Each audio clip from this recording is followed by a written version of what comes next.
As if the McCrispy couldn't get any better, Bacon and Ranch just entered the chat. The Bacon Ranch McCrispy, available at participating McDonald's for a limited time. Ba-da-ba-ba-ba.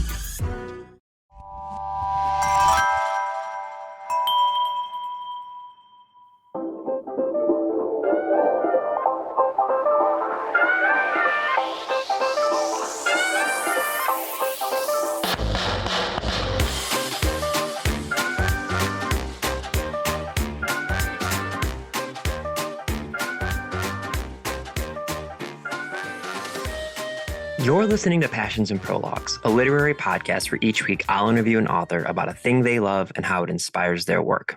I'm your host, Adam Sokol, and today's guest is Melissa de la Cruz, the New York Times best-selling young adult author of multiple series, including The Au Pairs, The Blue Bloods, and The Beauchamp Family. She also wrote the original novels for Disney's Descendants franchise.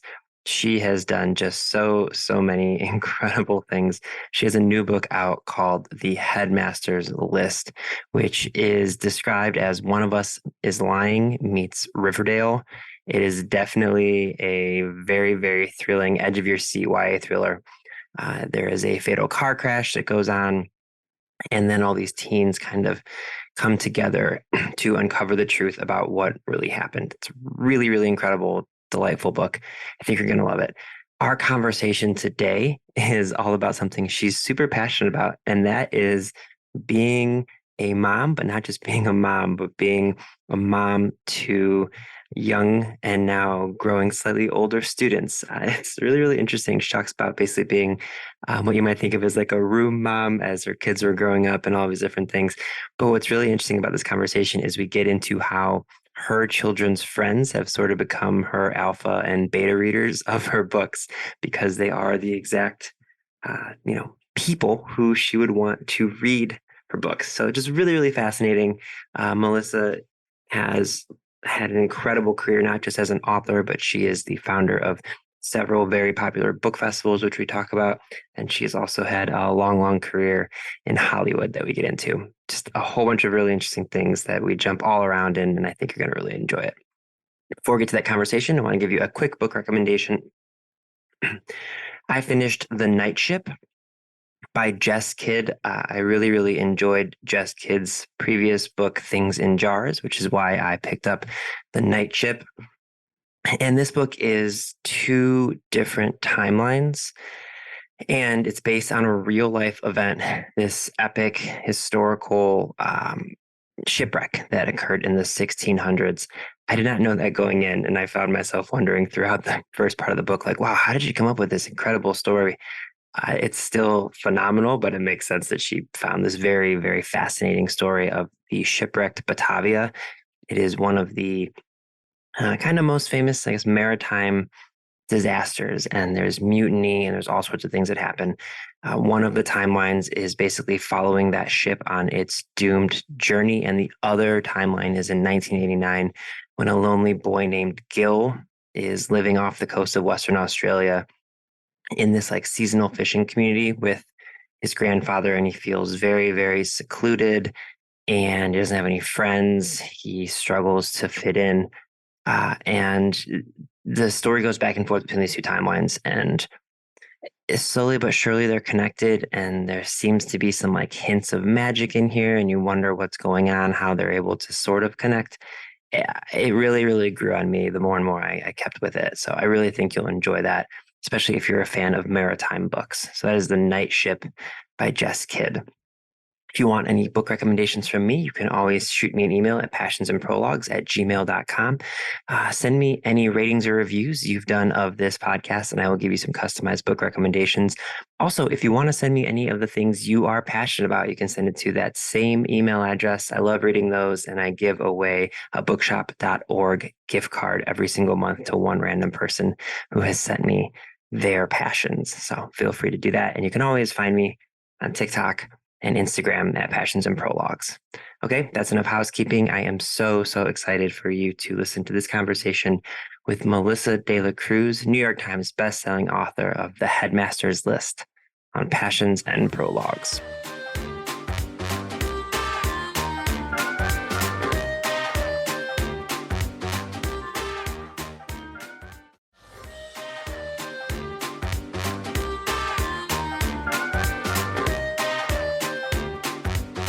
Okay, Melissa, what is something you are super passionate about that we're going to be discussing today?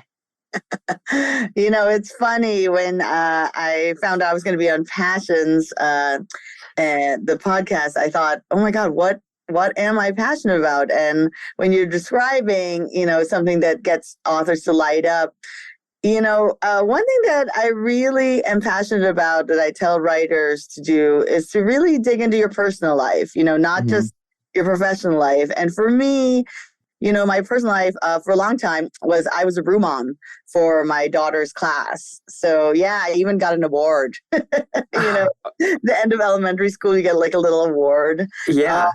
Yeah. And, I think that, that was part of it. She's not in elementary school anymore, but, for, whatever, 7 years from kindergarten to sixth grade, I was just really a passionate mom. And I was a full-time mom and a full-time writer, in such a way that I was, to me, my identity when I was with my family. And this is still, something that, nobody in my family is at all impressed by anything that I do outside of it, I mean, my career is just so, just so outside of who I am when I'm at home. It's almost like, oh yeah, mom has to go on tour. That's weird. Mom's always just here for us, like complete into us. Okay. And I love this so much. So I am the youngest of four siblings, and one of my two sisters has four kids, and my brother has three kids, and my sister, they're both incredible parents, but my sister has four kids, and I feel like you two are kindred spirits because this is very much like she's a full-time mom, but she also is a lawyer, and she does like these incredible TikToks about the law where she's like got this big following, and she like is such a mom of these kids, and she's so involved in everything. So I want to know, how did you kind of get into this, like becoming sort of the, like you said, like the classroom mom? How does one get into that? It's weird because I so remember, and I was a writer, for 10 years before I had, we have one daughter before I had our kid. And so my entire life, before that was just all about my career and all about writing. I worked in magazines. I was a journalist. And then, I was just writing all the time. I worked from like, because we didn't have kids, like I would write until like 2 or 5 a.m. I was a total night owl. I would have like my life, where I did whatever I wanted. And then at night is when I wrote. So that was how I worked, and having a kid just threw everything off. I could not write at night. I did not have the time to do that, and so I had to completely rewire my brain. And I didn't think that I would like being a mom at all, because I was kind of the person who didn't like kids at all. I was a terrible babysitter, and I thought kids were mostly really annoying. And yeah, it surprised me because, when my baby was one of my best friends, who's a TV showrunner, was like, oh, and she didn't have kids at the time. She said, how do you like being a mom? And I said, God, I hate it. It's so exhausting. And, I'm just so not, the person for this, all the carrying the baby. My husband always carried the baby because I could not carry the baby. I wasn't strong enough I would be tired. My arms I was like not physically capable of the baby stuff. And then I just I think what happened was I was always working when she was in preschool, and we had a nanny. And I had the nanny give out the birthday invites for her third birthday, because I thought I went to, I didn't know any of the moms, but every time we got invited to a birthday party, we would show up, just because you had to. And I just thought people would do that for me, even if they didn't know me. Then they got an invite from the nanny that they showed up, because I showed up to everybody else's birthday and I didn't know them, but I was a number, and here's my 3-year-old. And we had this party, and literally only one mom showed up, one out of like the preschool class of 20, whose other birthday parties we'd been to. And I was just so floored. I told my sister, why didn't anybody come to Maddie's birthday? And she said, you have to befriend the moms. They're not going to come if they don't know you. And I said, what? really? Like I went to everybody's party. I didn't know, Mm-hmm. So she said, no, you got to put in the time. If you want Maddie to have friends, if you want her to have a life, you got to put in the time and get to know these people. And I said, oh my God. But when she told me that, I said, okay, I'm going all in. So starting kindergarten, I was like the most social person at the school. I literally, just had a whole completely different personality and just decided that, my daughter was going to be part of it. We were never going to have that debacle again of nobody coming to our party because nobody knew me. So, so it was 6 years of being completely into it. I would do all my mom work. So, yeah. I love the idea of you saying like how exhausting it was like being a mom when your daughter was really young. But then like I have to imagine doing all of the room mom stuff. Like I see my sister again, like how involved she is with their schools and how that must have been like an entire, because there's so much of like a hierarchy in politics when it comes to like school classes and everything. How like that had to be exhausting too, I imagine, right? It was funny because it is all these like little politics and little dramas and I, I did not find it exhausting. I found it kind of invigorating. I was like, oh yes, I'll be right in there with the gossip and with the elbows out and, figuring out who we liked and who we didn't, when I moved to LA 20 years ago, I thought about writing for Hollywood just because I was lonely, because when you write books, when you're an author, it's a very, solitary career. But when you write for TV, it's very collaborative and you get to see a lot of people. But I didn't really like to have that kind of group work in my work. So being a room mom and being part of the school, I was able to have that kind of social aspect of life without it affecting my career. So I think that's why I was really into it.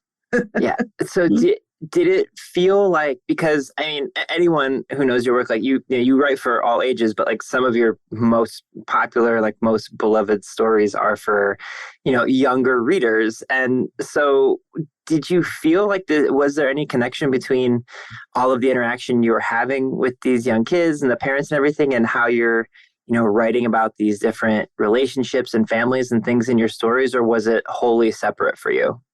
No, not separate at all. And I was when I started the Descendants books, my daughter was in first grade. And when they came out, the first book came out, she was in second grade. And literally all the class and my kid were all in the Disney commercials, all the kids saying we're so excited for the book are all my kid and their friends. So and seeing how excited they were for that project, I did think, I think this is going to be okay. I think we have a hit here. Yeah. Well, so I want to ask a little bit about that because you were just talking about how like your family kind of, like you said, like you have this whole separate life for like your mom, but like to everyone who's listening to this or like people who will come to, your book tour or anyone that'll go to like Y'all Fest and Y'all West, which you've also co-created, like these are people who are like, oh my gosh, that's Melissa De La Cruz. I want to meet her. I want to interact with her. But for, your family, it's like, mom writes books. That's fun. But like you said, like when it's the Descendants, I'm just thinking about like, if my niece knew this, I'm going to score so many brownie points by telling her that we're talking, by the way. But like, how, like, did it feel, like you said, you could tell you had a hit on your hand, but like, do you do that with some of your other books? Like, do you ask like the kids like, hey, what are your thoughts on this? Like, do you think this is gonna like resonate, or was that sort of just like a moment in time because it was the Descendants, which was such like a phenomenon? Yeah, no. A couple of Maddie's friends are my beta readers, and they sign NDAs and they give me their notes. So shout out to Whitney. Hey, Whitney. One of I've known Whitney since she was in kindergarten, and she reads my book. She's a big reader. So a bunch of my daughter. I think because I'm her mom. So I want to explain a little bit about how the work goes in our house. So in our house, we completely talk about the work as creative things. So we break down plots. We talk about character. We talk about plot. problems all the time. So we talk about it as, kind of this as the work, but we never talk about it as like, the career, like, oh my God, I've got to do this, or, oh, you guys have to be nice to me, I'm filming a commercial. That whole part of the career is not at all, important in our house, but actually making the books and, talking about what makes a good book and what makes a good story is something that we always talk about at the dinner table. So I always joke that my kid is going to be a studio head, because all she does is say, yes, no, that sucks, that's good, do that, mom. She gives very good notes. So. Well, I feel like you need to be like, I imagine for someone who has like had the level of success you had, and you do so much, like the writing and the film and TV stuff, and things for Hallmark and all these different things. Like, I imagine that is probably really helpful just to have like a clear and concise, like, I guess as you said, it's your daughter. She's like, sometimes, teenagers don't really care if they hurt your feelings. So just being like, no, this part's bad. You got to get rid of this. Like, that's got to be pretty helpful. Oh yeah, 100%, and especially with them being in the age group right now of Maddie and her friends being in the age group that I write for. It's really interesting to kind of see ideas. So, there's a bunch of things that, are inspired, in the books from, seeing how the kids relate to. But, first and foremost, I write for myself. But definitely, in Never After, we were going through a period where, with bullying, and the school told us, there's no such thing as bullying. And I said, okay, you can just take away the word, but, because they said, we don't call it bullying. I'm like, all right, but they're still bullying. Problem solved. You don't use the word. Congratulations. Yeah. Yeah, exactly. So for example, for your newest book, The Headmaster's List, you mentioned kind of going through plot problems and like story points with your daughter, and her friends. Do you run, because you said you write for yourself first, which I love. Do you run by like the story with her before you start? Like when you have an inkling of idea, or I guess like at what point are you like, hey, I want some younger eyes on this? Very late, not at all in the beginning. I think my beta readers get the book when it's actually, I think, going into copy edit. So, and we have still, when you go into copy edit, it's actually like the book has to be kind of locked. So I would say maybe the draft before copy edit, before production, I send them out. And sometimes I forget, I was like, oh, I forgot I have beta readers. I got to send them the other books, Yeah, so I only ask for help when I can't solve it myself, or I'm kind of choosing between two things. But, I don't really work with people in the idea stage. Those are all my ideas. Those are, how I think. I always say I'm kind of like a dictator. And I think as an author, you have to be, really confident in your story and your work. Before we dive into your new book, I want to ask really quickly about, because you're you're heavily involved in Y'all Fest and Y'all West. For people that don't know, like in the book kind of like conference space, like those are two of just the biggest, most like wonderful examples of people coming together to celebrate books. Was there, like, when you got involved with those two incredible organizations, was there any connection between like being a room mom type of a situation and like being so, because I imagine like that has to be a little bit like herding cats too, like helping run these massive things. Yeah. And I think, you kind of hit the nail on the head. Margaret Stoll and I, who run both festivals, we're both the room moms, and we both come from, backgrounds where we like to organize things and we like to throw things. She used to run the Children's Hospital Gala. That was her big charity. And I think we took, our talents outside of writing, into the festival. I think we're both kind of those joiners, those workers, and we like, getting people together, and and it was kind of just fortuitous that we met, Jonathan Sanchez at Blue Bicycle Books, who asked Margie, once. So there used to be in Charleston a book festival called the Capitol Book Fest that was founded by or funded by the National Endowment of the Arts. And when they cut a lot of the funding, the Capitol Book Fest was one of the things that was cut. And it was so sad that was cut because it's a beautiful book festival in Charleston. So Jonathan asked Margie, would you help, I want to do another book festival or something to replace the Capitol Book Fest. She said, sure, but can it be for YA? Because that's what I write. And so Margie asked me to get involved with that. And, we just compliment each other a lot. We've been doing, I think this is our 13th year in Charleston, and I think our 10th in Los Angeles. So, somebody said we have the most, the most functional marriage of anybody they know. Well, and on top of everything, like with directing, I have to, you mentioned, and it's something I've heard authors say hundreds of times about how writing is such a solitary thing. It's like, I always think of it as like this very lonely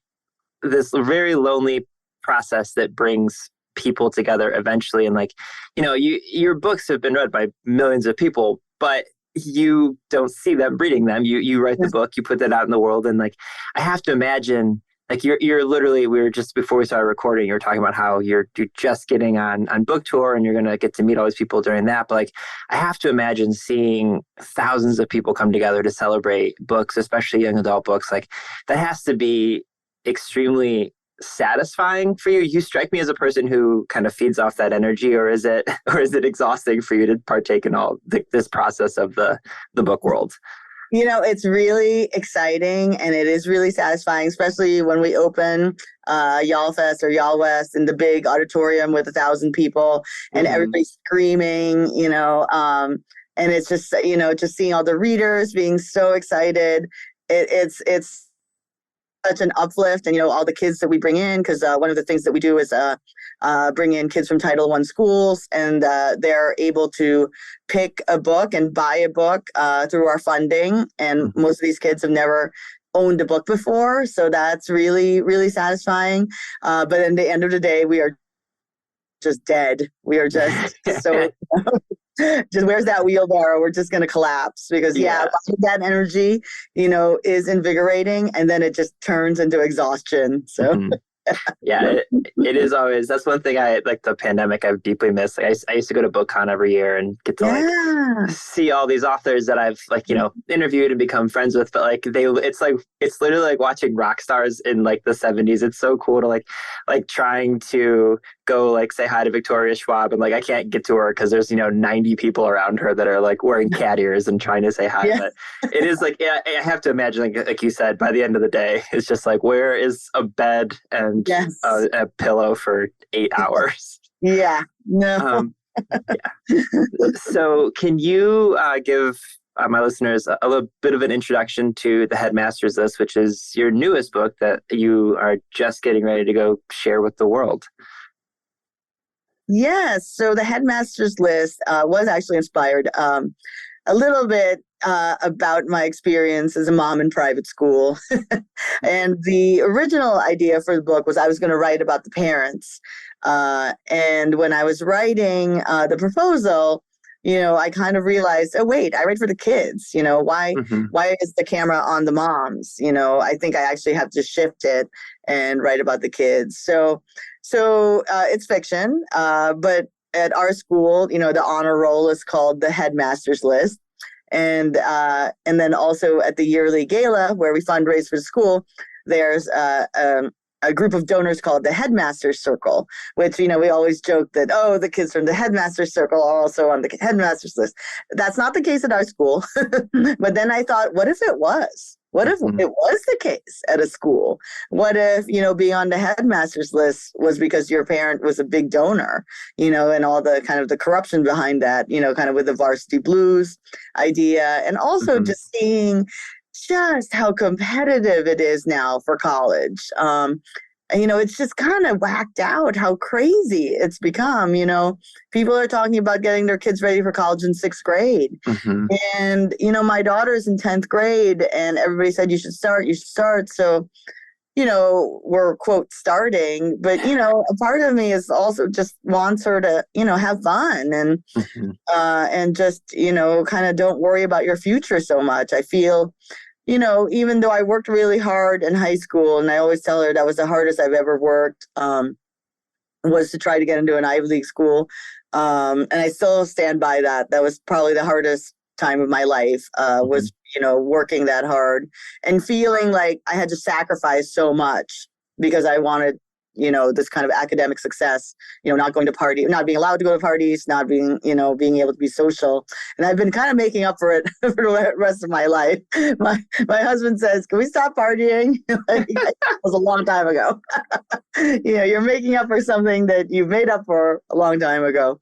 So the Headmaster's list is about 4 kids. And 3 of them are on the Headmaster's list. And there's a big party at the end of the year. And then there's a big there's a very sad fatal car crash.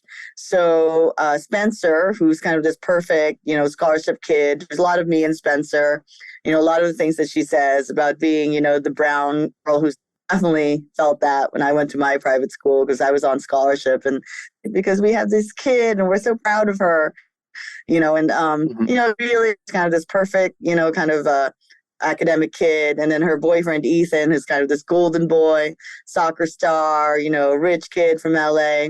And he was driving. And then there's Tabby, who's non-binary, whose parents were big donors. And she's on the Headmaster's list too. And then the boy who dies is Chris, whom everybody loved, but who had secrets of his own. So, kind of putting these characters, out in the world and, having them, Spencer thinks that something else happened that night. So she's going to try to figure out what happened because she doesn't believe, she has a feeling that it wasn't quite what everybody said. Like Ethan, because Ethan's kind of taken the rap for it. And she was just like, why, so she's trying to figure out whether it was something deliberate or, something malicious. So. And I'm so curious when a lot of the stuff you've written, like you said, it can lean into some like fantasy or stuff that maybe not is like directly connected to a like very similar world to the one we actually live in.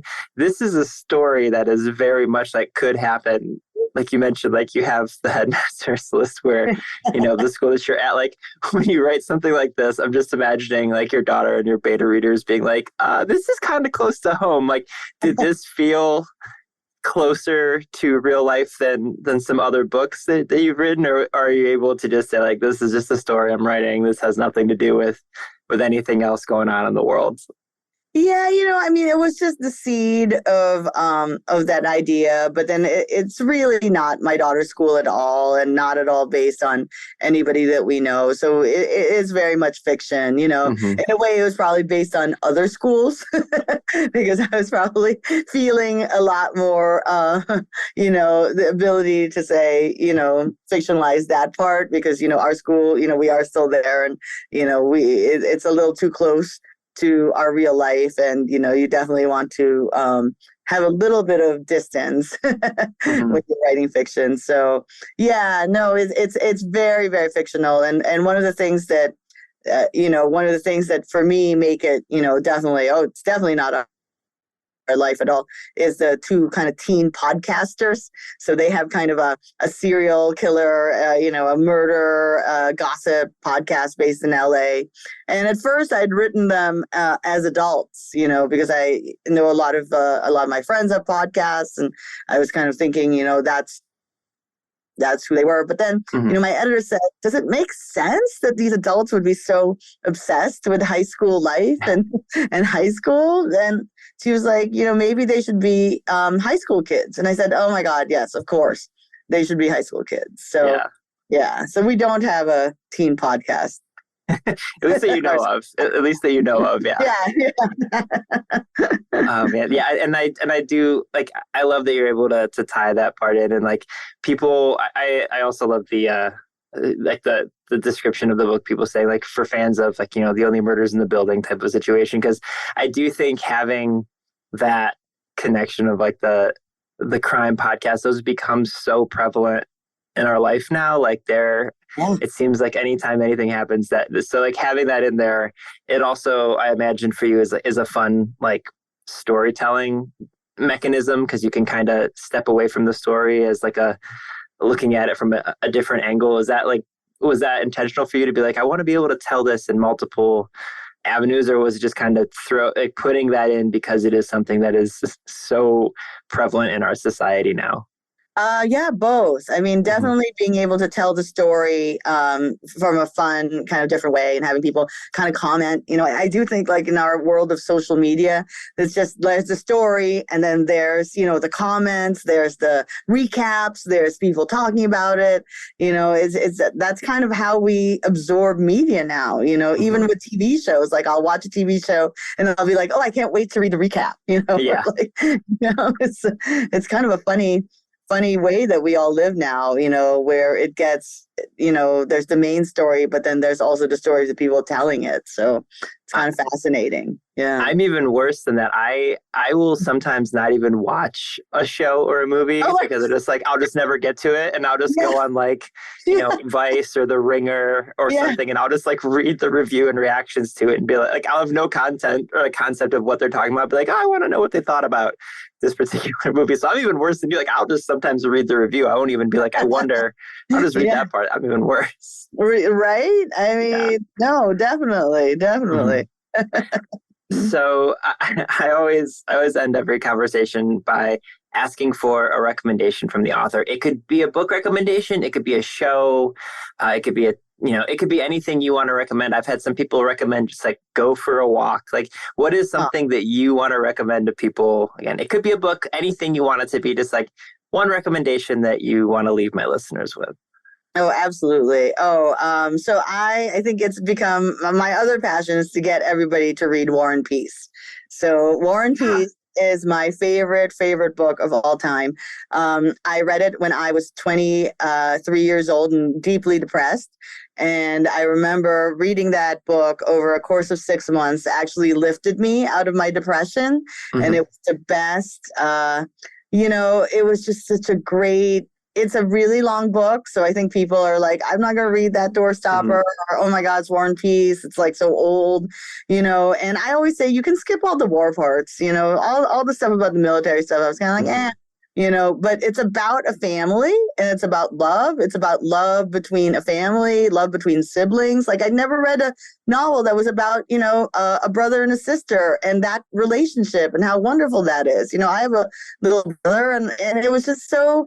It's just about, and it's so wise about marriage, about love, about family. And then it's all these, there's all these fabulous, kind of Russian, balls and parties and just, but they're like in the sleigh in Russia on the, in the snow and they're happy. It's just, it's a book about happiness. And I think that's what I really love about it. Like it's a book about happiness and I would say, you have to be a little older to read it because you've got to have the time and also the mentality. So I think that everybody in their 20s should read War and Peace.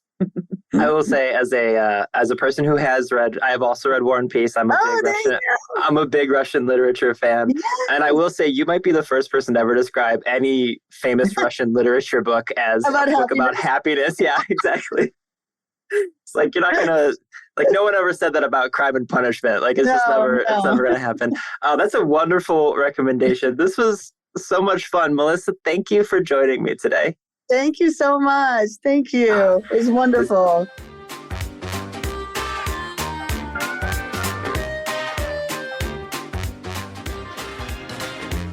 Passions and Prologues is proud to be an evergreen podcast and was created by Adam Sokol. It was produced by Adam Sokol and Sean Rule Hoffman. And if you are interested in this podcast and any other evergreen podcast, you can go to evergreenpodcast.com to discover all the different stories we have to tell.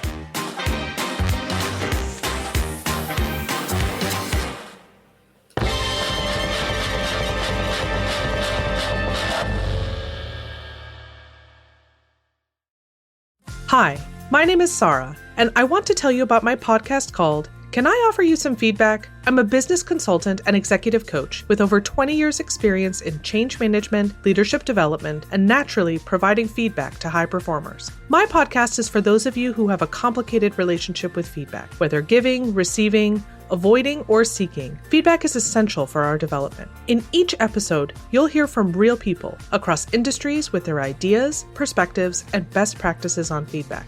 I'll also be sharing business bites with you, simple explanations of organizational tools, management techniques, and leadership philosophies that will help you and your businesses thrive. You can listen to Can I Offer You Some Feedback on your favorite podcast app or learn more at evergreenpodcasts.com.